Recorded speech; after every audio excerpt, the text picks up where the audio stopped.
تمسك بحبل الله واتبع الهدى. بسم الله والحمد لله والصلاة والسلام على رسول الله. Me emrin e Allahut fillojmë, Allahun e falenderojmë, salavatet dhe selamet Muhammedi sallallahu alaihi wasallam, ja dërgojmë familjes së tij të pastër, shokëve të tij besnik dhe të gjithë atyre që ndjekin këtë rrugë deri në ditën e gjykimit. Elusim Allahun dhul xhelal na bëjë edhe neve prej tyre. Po vazhdoj me ligjëratat që kanë të bëjnë me shpjegimin e haditheve të cilët flasin për agjërimin. Sonte kemi hadithin e 13, tema vendimi fetar për vonimin e kompenzimit të muajit Ramazan. Aleikum selam. Vendimi fetar për vonimin e kompenzimit të muajit Ramazan. Aisha radiallahu anha ka thënë, më mbeteshin ditë Ramazani për t'i kompenzuar, të cilat nuk mund t'i kompenzoja vetëm se në Shaban. Muaji Shaban është ky muaj në të cilin ndodhemi tani, pra muaji para muajit Ramazan. Dobit të cilat i përfitojmë prej këtij hadithi të pejgamberit sallallahu alaihi wasallam janë këto. Dobia e parë, lejohet të vonohet kompenzimi apo kazaja e muajit Ramazan deri në muajin Shaban. Nga se ky ka qenë veprimi kujt? I Aishës radiallahu anha, gruas së Muhamedit sallallahu alaihi wasallam. E sigurisht se ajo s'ka pas mundësi me vepruje gjë të tillë pa lejen dhe pa pyetjen e pejgamberit sallallahu alaihi wasallam. Çdo veprim që e ka bë, sigurisht se e ka pyet pejgamberin sallallahu alaihi wasallam. Dhe sikur të gabonte ajo, pejgamberi sallallahu alaihi wasallam nuk do t'i lejohej të heshte. Nga se pejgamberi sallallahu alaihi wasallam gjatë momentit kur ju ka dërguar shpallja nga ana e Allahut, deri atëherë kur ka ndru jetë, ka qenë kohë ligjvënies. Ka pru Allahu ligje, disa ligje i ka hek e kështu me radhë. Pra me veprimin e Aishës që e ka vënu kazan kompenzimin e Ramazanit deri në muajin Shaban, ne kuptojmë se një gjë e tillë lejohet. Nga se është bë domethënë me miratimin e Muhamedit sallallahu alaihi wasallam. E sipas kësaj e kuptojmë që kazaja apo kompenzimi i Ramazanit nuk është obligim u bë më një herë. Tash për shembull do të him inshallah në Ramazan, kena me agjëru, ja që për shembull gruaja me cikël menstrual nuk ka agjëruar një javë, dikush ka udhëtu 5-6 ditë, dikush ka qenë i sëmurs ka agjëruar 10 ditë. Kur mi kompenzu? Deri para Ramazanit tjetër. Deri para Ramazanit tjetër. Megjithatë, është më e preferuar që me nxitua dhe me krye kazan apo kompenzimin e Ramazanit, nëse njeriu do të thonë ka mundësi dhe nuk ka ndonjë arsyetim. Nga se Aisha radhiyallahu anha për arsyeton veten, po thotë se s'kum pas mundësi. Kështu që po të kisha mundësi, do ta kryja më herët. Mirë po, e kalon domethënë deri para muajit Ramazan. Kompenzimi sa më herët, duke nxitu me e kry kompenzimin apo kazan e Ramazanit, është një veprim shumë i mirë për këto shkaqe. Shkaku i parë për shkak të argumenteve të përgjithshme që na stimulojnë që të nxitojmë me bë vepra të mira dhe me garu në to. Fastabiqul khairat. Allahu thotë, nxitoni për me bë vepra të mira. Po ashtu, e dyta, kazaja është një borxh. Kompenzimi apo kazaja është një borxh mbi njeriu dhe sa herë që njeriu e shlin borxhin e tij më herët, atëherë kjo është më mirë për të. E treta, nëse njeriu e kryen kazan apo kompenzimin e ditëve të paagjëruara, atëherë jepet mundësia me agjëru ditë të tjera nafile, vullnetare, me agjëru të hanë të ejte, me agjëru të zajmë mas Ramazanit 6 ditët e Shevalit, 3 ditët e bardha e kështu me radhë. Shumica dietarëve, vëllezër të dashur, janë të mendimit se lejohet që kompenzimi i agjërimit të muajit Ramazan të kryhet edhe ndaras. Qysh ndaras? 10 ditë nuk obligohesh ti me agjëru 10 ditë ngjitmas. Ban sot një ditë, mas një javë një ditë tjetër, mas një muaj një ditë tjetër, mirë po i mban shënimet dhe i minuson ditët e e agjëruara që i ke kompenzuar nga ditët e mbetura të muajit Ramazan. Dikush e ka kushtëzu që du të më kanë të ngjitme për mi përngjasu kujt muajit Ramazan. Mirë po, për një gjë të tillë nuk kanë argument. Nga se edhe Ibn Abbas i ka thonë, nuk ka problem që të agjërohen ndaras. Mirë po, në qoftë se i agjërojmë ditët e kompenzuara të muajit Ramazan, radhazi, ngjitmas, atëherë kjo është më mirë për disa shkaqe. Shkaku i parë, kështu me këtë veprim po i përngjasojmë kujt? Ramazanit, i cili ka qenë ditë ngjitura. Shkaku i dytë është se më shpejt e kryen detyrimin, borxhin ndaj Allahut. Dhe shkaku i tretë, kjo është më e sigurt. Krye sa je shnosh, se nuk e di çka mundet me të godit në të ardhmen. Gjatë tërë vitit na lejohet mi kompenzu ditët e kujt? Muajit Ramazan. Madje, sipas mendimit më të saktë, lejohet edhe në 10 ditën e Dhulhijhes. Mirë, por nuk lejohet mi kompenzu në cilat ditë që në dorën, a? A ka në e ditë gjatë vitit që s'ban më agjëru? Bravo, Haxhi. Jusuf jepi Haxhis këtë librin. Pra, dita e Bajramit, dita e parë e Bajramit, edhe të madhe edhe të vogël, nuk van mu agjëru. Bajrami i Ramazanit, sa ditë i ka?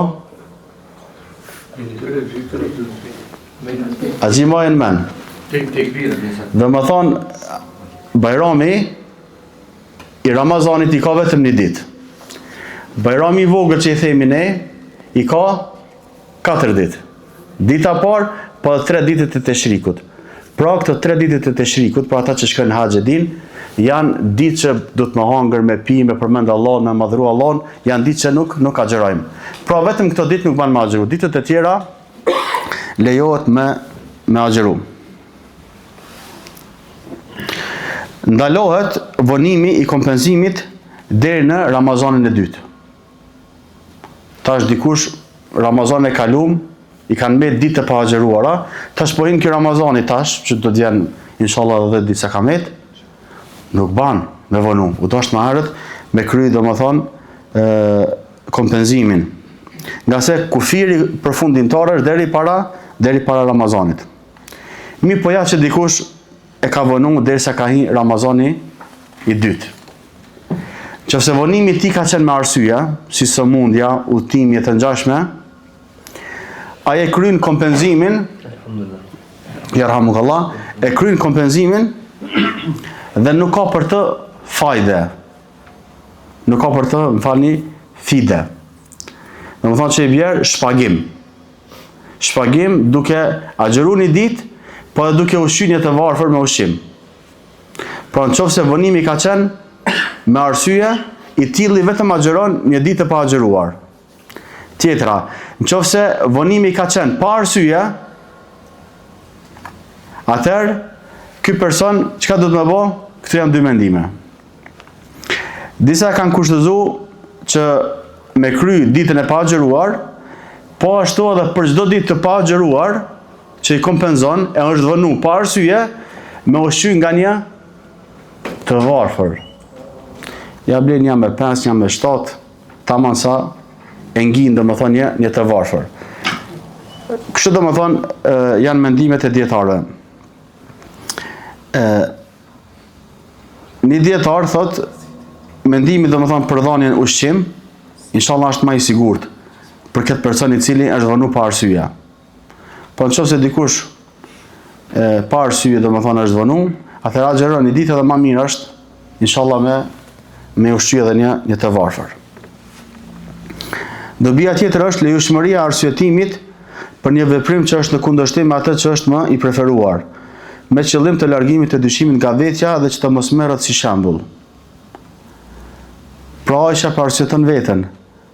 Po thotë që i ka vënu deri në Shaban. Mi po jo që duhet me marrë shembull, tash Aishën më vënu radhiyallahu anha, më vënu edhe na deri në Shaban, nga se ka pas arsye për më vënu. Njëherë këtu tregohet sjellja e mirë dhe jetën e mirë që ka thënë Aisha me pejgamberin sallallahu alaihi wasallam. nga se duke u marrë me hakun që ka pas ndaj pejgamberit sallallahu alaihi wasallam, ka ndodhur që domethënë mi vonu këto ditë të Ramazanit pa ja xhiru. Gjithashtu e drejta bashkëshortit për shërbim ka përparësi ndaj të gjitha të drejtave të tjera, përveç rasteve kur kemi të bëjmë me një detyrim të përcaktuar në një kohë, domethënë, e cila është kohë e ngushtë. Mirë, dietarët kanë mos pajtim lidhur me gjykimin e agjerimit vullnetar për atë që ka ditë të pa plotësuara nga muaji Ramazan. Dikush ka xheruar Ramazanin, mirë po I kanë me ditë të pa xheruara, 10 ditë. A I lejohet këtij ma xheru nafile, diçka vullnetare, pa I plotësuar ato? Edhe jo, edhe po, edhe tri mendime dietarëve, pi marrim një nga një. Pa I përmend argumentet se mos vonohemi. Mendimi I parë. Agjerimi vullnetar nuk është I vlefshëm para se të kryhet kompenzimi, kazaja. Mendimi I dytë. Lejohet agjerimi vullnetar para kryerjes së kompenzimit të detyrueshëm pa kur farë çortimi. Nuk ka as mekruh për një vepër të tillë. Mendimi I tretë, që është mendimi më I vërtetë dhe më I saktë, siç thotë Sheikh Abdullah El Fauzan, Allah e ruajt, lejohet agjerimi vullnetar para kryerjes së kompenzimit të detyrueshëm, por me çortim. Pra një veprim është mekruh dhe në kundërshtim me atë që është më e preferuar. Pra më parsora është ky me kry detyrimin, pastaj më marr me gjana domethënë vullnetare. Se përket hadithit, nuk mund të thuhet prej razi se Aisha radhiyallahu anha nuk ka agjeruar fare agjerime nafile. Pse? Tash Aisha pas ka vënu Ramazanin deri kur? Ditët e pa agjeruara deri para Ramazanit. Tash dikush ka menduar që s'ka agjeruar ditë tjera Aisha. As Shevalin, as tonë të e kështu me radhë. Mirë, po një gjë e tillë domethënë nuk kemi argument. Dhe ne mendojmë që ajo ka agjeruar vullnetarisht, mirë po kompenzimin e ka shtyr deri në muajin Shaban. Hadithi 14, tema vendimi fetar për kompenzimin e agjerimit të detyruar ndaj të vdekurit. Shikoj, Islami ka hak muslimanit ndaj muslimanit të gjallë, po ka hak ndaj muslimanit të vdekur. Aisha transmeton se pejgamberi sallallahu alaihi wasallam ka thënë: për atë që vdes, duke I mbetur agjerimi pa kompenzuar, duhet të agjeroj I afërmi I tij. Ka vdek dikush e ka ditë pa agjeruara të Ramazanit, duhet të agjeroj I afërmi I tij. Dobit të cilat përfitohen nga ky hadith. Urdhërimi I të afërmit që ta kompenzojë agjerimin e detyrueshëm për të afërmin e tij. Nëse ai ka vdek, domethënë edhe nuk e ka kry. Nëse I afërmi nuk agjeron në emër të vdekurit, atëherë për çdo ditë ushqehet në I afërm nga pasuria e të ndjerit. Ka lënë pasuri, nga pasuria e tij merret dhe për çdo ditë të pa agjeruar e paguajmë domethënë një të varfër. Nëse I vdekuri nuk ka pasuri dhe dikush tjetër çohet vullnetarisht ja pagun, kjo domethënë pranohet. Nëse askush nuk e bën një gjë të tillë, atëherë çështja e tij mbetet tek Allahu. Nuk e din tash Allah, aja fal, aja arsyeton çka bën Allahu me një person të tillë. Ky urdhër këtu nuk është për qëllim urdhër obligimi. Mirë po është urdhër rekomandimi dhe është I gjatë domethënë e pëlqyeshme ti, nëse të ka vdek një familjar, me ja kry domethënë ditët e pa agjeruara. A ki obligim se ki obligim? Allah ka thënë në Kur'an: "Wala taziru waziratun wizra ukhra." Askush nuk e bën barën e tjetrit. Te ky kompenzimi nuk ka dallim mes agjerimit që është domethënë nga Allah subhanahu wa taala, e ka obligu për shkak të Ramazani, mundesh domethënë Ramazanin me ja pagu apo me agjeru për ta, po ashtu edhe ndonjë agjerim nëse ai ka bën nezër, është zotu që ka me agjeru, po ja që s'ka agjeru. Për shembull ka thonë nëse Allah më shëron fëmin, unë kam agjeru për shembull 10 ditë. Atë kjo ka obligim agjeru. Kështu që nëse edhe ka ndru jetë, s'ka agjëru, atër ban me agjëru edhe këto dhe ditë të pa agjëruara. Qofse i ka disa të afërm, atër dhe merën vesh 10 të afërm me agjëru ka një ditë, atër shpërndan këtë ditë të pa agjëruara tek 10 të afërmit e tij. Nëse besimtari ka vdek, para se të ketë pasur mundësi reale për me kompenzu agjërimin, atëherë i afërmi nuk agjeron për të, sepse obligimi bie për shkak të pamundësisë. Si sëmundja që ju ka zgat, për shkak të utimit e kështu me radhë. Hadithi i 14. Vendimi fetar apo hukmi për kompenzimin e agjerimit për të vdekurin që ka pas agjerim e arzëtu domethënë me agjeru. Abdullah ibn Abbasi, Allah qoftë i kënaqur me të, tregon: një burr erdhi tek i dërguari i Allahut sallallahu alaihi wasallam dhe tha: o i dërguari i Allahut, nëna ime ka vdekur, ndërkohë i ka mbetur 1 muaj pa agjeruar.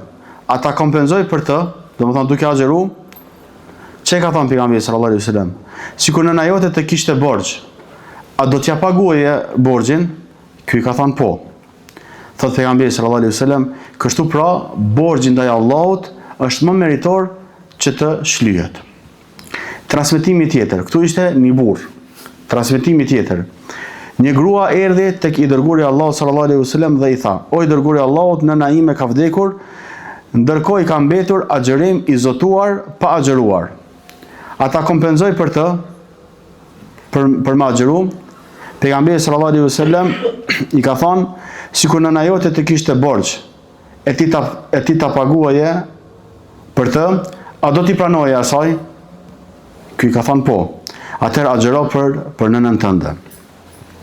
Dobi që përfiton prej hadithit: zelli dhe kujdesi i sahabëve të profetit sallallahu alaihi wasallam, që me pyet pejgamberin sallallahu alaihi wasallam për çështjet e fesë të cilat nuk i kanë pas të qarta, në mënyrë që me adhuru Allahun me dituri të shëndosh. Dobia tjetër është lejohet kompenzimi i agjerimit të detyrueshëm për të vdekurin. Qoftë agjerim Ramazani, qoftë agjerim që ka bo duke u zotu. Metoda e bukur e profetit sallallahu alaihi wasallam, ku ja ka kthy përgjigjen atij që e ka pyet pejgamberin sallallahu alaihi wasallam, duke i marrë domethënë shembuj të tillë të cilat i përmendëm më lart, në mënyrë që mu bind kush pyetsi. Nga edukata e mirë në mësimdhënie është përdorimi i shembujve konkret, përmes të cilëve kuptimi bëhet i qartë dhe dispozitat sqarohen, sidomos kur çështja është e fshehtë dhe e ndërlikuar. Gjithë pejgamberi sallallahu alajhi wasallam ka përdor, jo gjithë, po shumicën e rasteve, shembuj konkret. Për shembull, një njeri ka dashur me ja leju pejgamberi sallallahu alajhi wasallam zinon. Çe ka thënë pejgamberi sallallahu alajhi wasallam? A din dikush? Ti jo. Ka thënë dërguari i Allahut më jep leje për me bëu zinë. Ç'mi fol këtij natriut? Ka thënë, ç'i ka thënë? Me bëu dikush me motrën tonë, a kishte pasur? Ja kanë gjej, a ki qef dikush me bëu me nanën tonë, me motrën tonë, me tezën tonë. I ka pu shembuj konkret. U trondit. Po ti me qata që përdush me bëu mëkat, ajo është nanë e dikuj, është motër e dikuj, është tezë e dikuj, është vajzë e dikuj. Pra pejgamberi sallallahu alaihi wasallam edhe në këtë formë domethënë i ka sqaru dispozitat fetare. Shlyerja e borxhit financiar për të vdekurin ishte e njohur dhe e pranuar tek sahabët. Për këtë arsye pejgamberi sallallahu alaihi wasallam e mori këtë gjë si bazë për krahasim. E gjashta, kijasi apo analogjia është argument sheriatik me të cilin e vërtetohen dispozitat, sepse pejgamberi sallallahu alaihi wasallam e ka krahasu detyrimin ndaj Allahut me detyrimin ndaj njerëzve. Tjetra, ligjshmëria e kryerjes së borxhit për të vdekurin, dhe për këtë gjë ka konsenzus të dietarët islam, pavarësisht nëse borxhin ja shlyen trashëgimtarët apo një person i huaj, kështu që të tillë domethënë ju paguhet borxhi. Ka vdekë, dikush ka lënë borxh, a keni mundësi o familjar me ja kry borxhin? Thënë s'kena mundësi, çohet dikush tjetër që se ka të afërm, ja kryen borxhin. A ju llogaritet si shlirje e borxhit tek Allahu? Sigurisht se ju llogaritet. Dobi tjetër është lejohet të dëgjohet fjala e një gruaje, pra e cila është e huaj për hoxhën këtë rast. Gjatë kërkimit të fetvas, apo edhe në raste të ngjashme me këto. Pa dikush e thirr hoxhën telefon dhe e pyet për çështje fetare, edhe domethënë hoxha domethënë nuk e ka të afërm atë pyetje. Lejohet ose drejt për drejt me pyet, nga se edhe pejgamberi sallallahu alaihi wasallam e kanë pyet. Duke pas parasysh, me pas kujdes, mos e zgjat muhabet, e pyet, e merr përgjigjen edhe e kryet domethënë muhabeti. Qofse dikush ka vdek dhe ka borxh ndaj Allahut dhe ka borxh ndaj robërve të Allahut. Edhe ka lënë pasuri. Ka lënë pasuri, ta zëm 200 euro. I ka disa ditë të pa agjëruara, që është haki i Allahut, edhe ja ka Jusufit 100 euro. Çka më bëki? Për 200 euro dhe më 100 euro, atë nga 100 milion. 100 kujt? Milion ato sheta. Për Allahun apo? Mirë. Dhe më thonë, në qofë se mendimi i parë është se do të mi dhonë për parësi hakit Allahut. Do të mi dhonë për parësi hakit Allahut. Borxhi ndaj Allahut është më meritor të shlyhet, e patëm hadithin. Mendimi i dytë është se borxhi ndaj njeriut ka përparësi. Pse? Pa Allah ka mëshirën e madhe, Allah ta fal, a më robi s'ta fal. Mendimi i tretë, që ky hoxha domethënë ka përgjigje si mendim më të saktë, ndohen domethënë proporcionalisht. Sa ka pasuri, matët sa ka hakin për Allahun, për shembull i pagu ditë të pa agjëruara, për shembull 30 ditë të pa agjëruara, kaç kushtojnë, pjesën tjetër e pagun borxhin që e ka dikuj tjetër. Ky hoxha thotë ky mendim inshallah është mendimi më i saktë. Nga sa ajo që nuk arrihet e tëra, nuk lihet e tëra. Çikaç po ke mundësi, çikaç. Edhe borxhi ndaj Allahut, edhe borxhi ndaj robërve të Allahut subhanahu wa taala. Edhe pak inshallah, bani sabër. Hadithi i 15, pëlqyeshmëria që iftarit të përshpejtohet.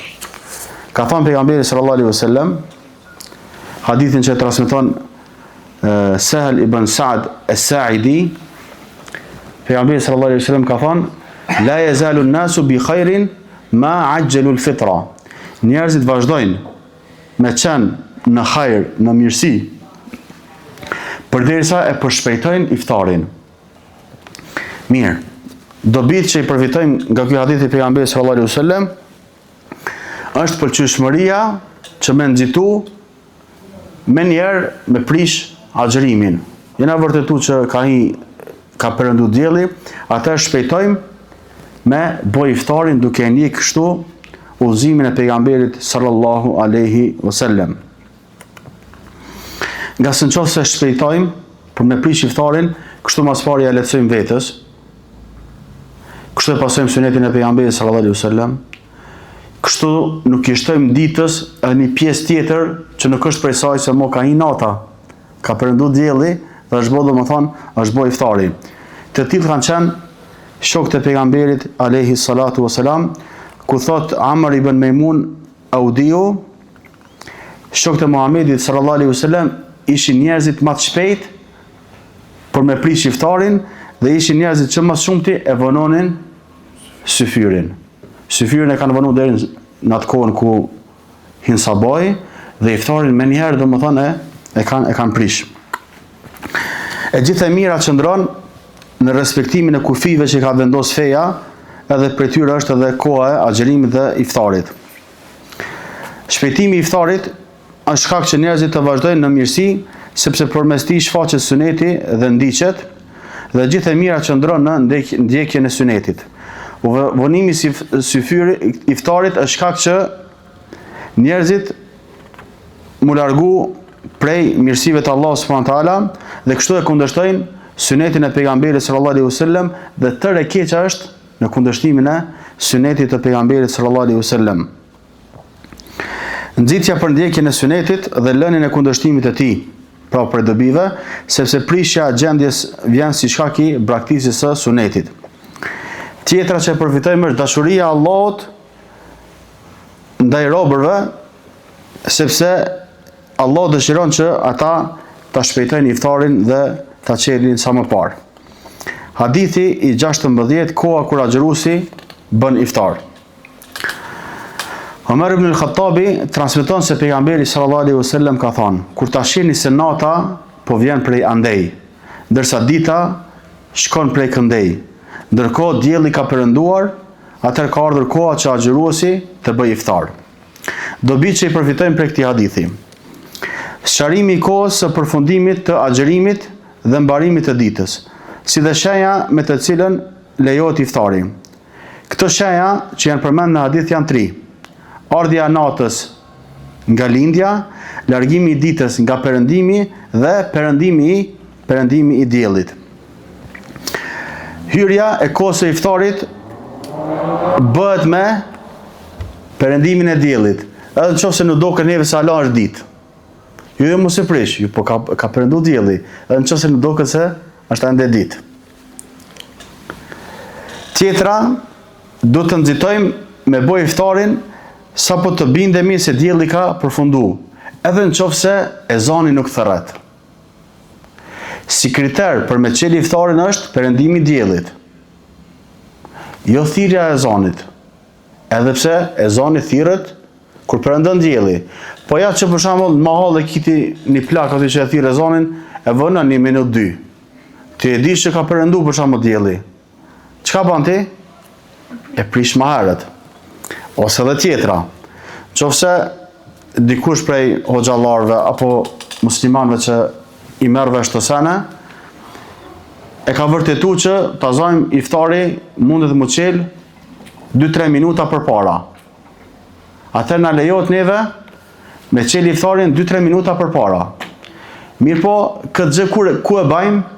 E bëjmë në ato familje, në ato ambiente ku nuk bëjmë polemika me të tjerët. Nuk bëjmë polemika me të tjerët. Andaj do më thonë të kemi kujdes. Nëse je i bindur që ka perëndu dielli, nëse je në shtëpinë tonë, do më thonë prishe. Në publik, me njerëzit që nuk i marrin vesh këto mesele, do të me bo kujdes. Dëgjojeni edhe këtë mesele është shumë interesant, nga se cili për nesh udhëton e kështu me radhë. Ai që bën iftar në aeroport ose në aeroplan para se të ngritet domethënë aeroplani. Dikush po bën iftar në aeroport apo në aeroplan para se mu ngrit aeroplani. Edhe mos një orë aku me ditë ka shku, kur e qes ka perëndu dielli. Çka me bo ki? Çka me bo? A du të më agjëru ala?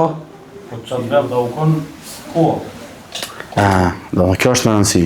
Në vend ku u konë koha e iftarit, e ka prish iftarin edhe u kry puna tina. Ashtë e qartë, ashtë në Prishtinë. Ashtë koha e iftarit. Po anë iftar edhe po nisët. Mo u kry puna tina, u konë koha e iftarit. Meselja tjetër. Në qoftë se aeroplani ngritet pak para perëndimit të diellit. Mbajnë mend.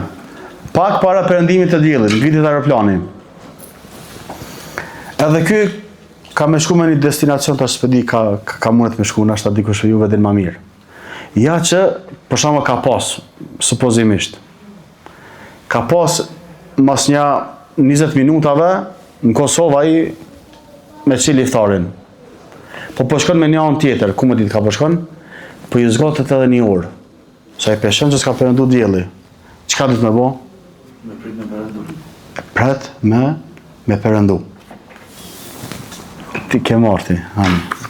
Dhe më thonë, i tili qka? Pret me përëndu. Nga se mbën konsiderat që ata që peshe. Për dallim nga i pari cili e ka prish edhe u kry puna tina. Vazhdojmë. Vendimi fetar, hadithi i 17. Vendimi fetar për agjerimin pa ndërprerje. Çfarë agjerimi pa ndërprerje? Ta lexojmë hadithin. Abdullah ibn Omeri radiallahu anhu tregon, i dërguari Allah sallallahu alaihi wasallam e ka ndaluar lidhjen e ditëve të agjerimit. Pra, me bë agjerim pa ndërprerje. Pa agjeron, s'po han syfyr hiç, as iftar ditën tjetër e kështu me radhë. Sahabët i kanë thonë, po ti po e lidh. A i ka thonë, unë nuk jam sikur ju. Allah më furnizon me ushqim dhe pije. Njëti transmetojnë këtë hadith Ebu Hurajra, Aisha edhe Enes ibn Maliku.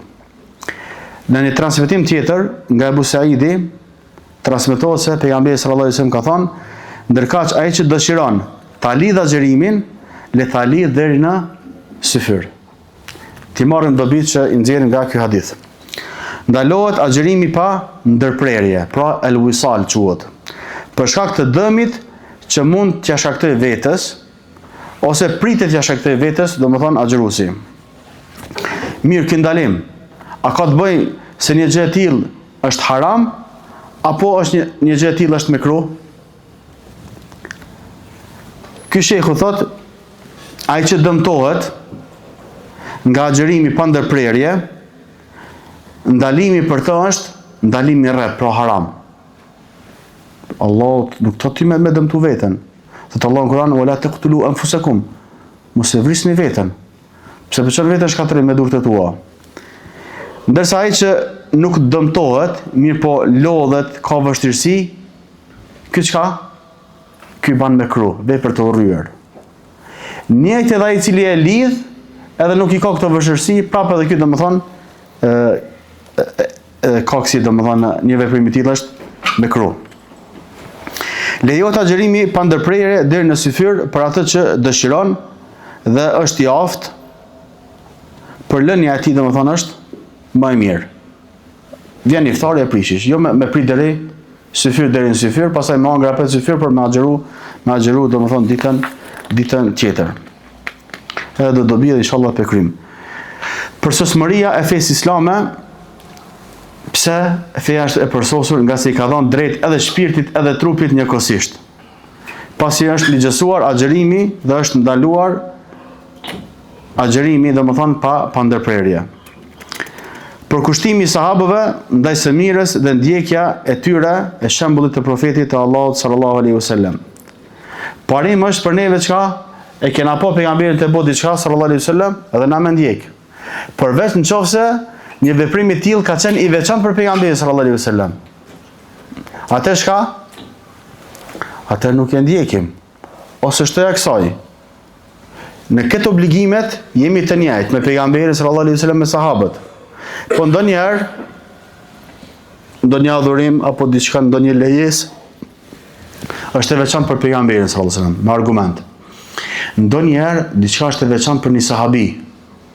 Ka dikush që ka thonë dërguar Allahut ku bëhet çështu. Ka thonë rregull, kjo vlen vetëm për ty e ke bën u kry.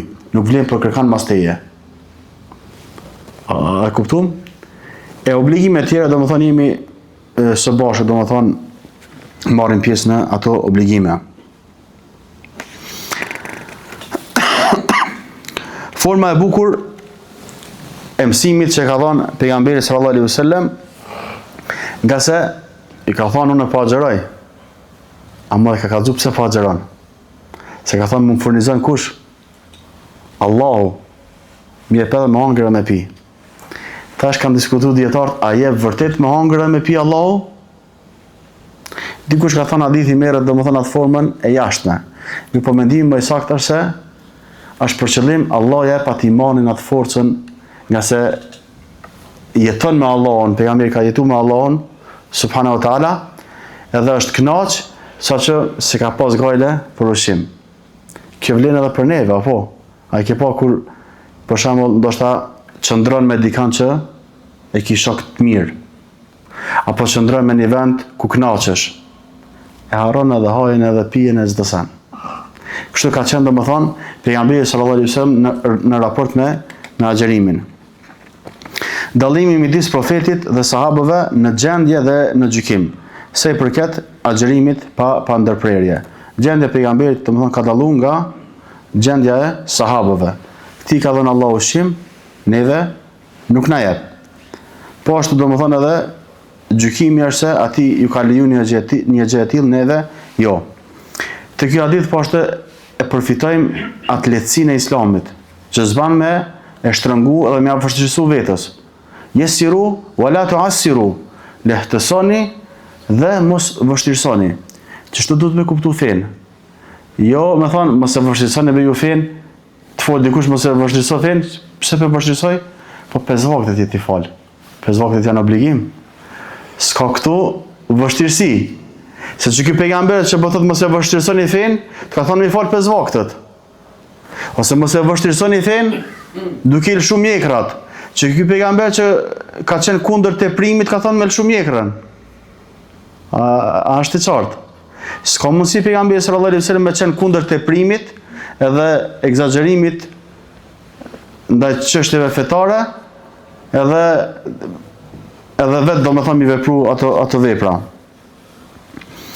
E fundit, për sot, dietari në qofse thot diçka dhe vepron të kundërtën, atëherë xhamati duhet me pyet. Ti këna na thove çështu, këna po bën çështu. Atëherë dietari mundet me kallëzu ndonjë rast specifik që një gjë e tillë për shembull mundet mu leju. Pra pejgamberi këtu çka ka vënë sallallahu alaihi wasallam e ka ndalu agjerimin pa ndërprerje, knepse ka agjëru. Çka dërgoi Allah ti po agjeron? Po agjeroj se mu më furnizon Allahu, më jep me hangër edhe me pi. Allahu na dhash dituritë të dobishme, na mundsof me arrit Ramazanin shëndoshë mirë. Alhamdulillahi rabbil alamin.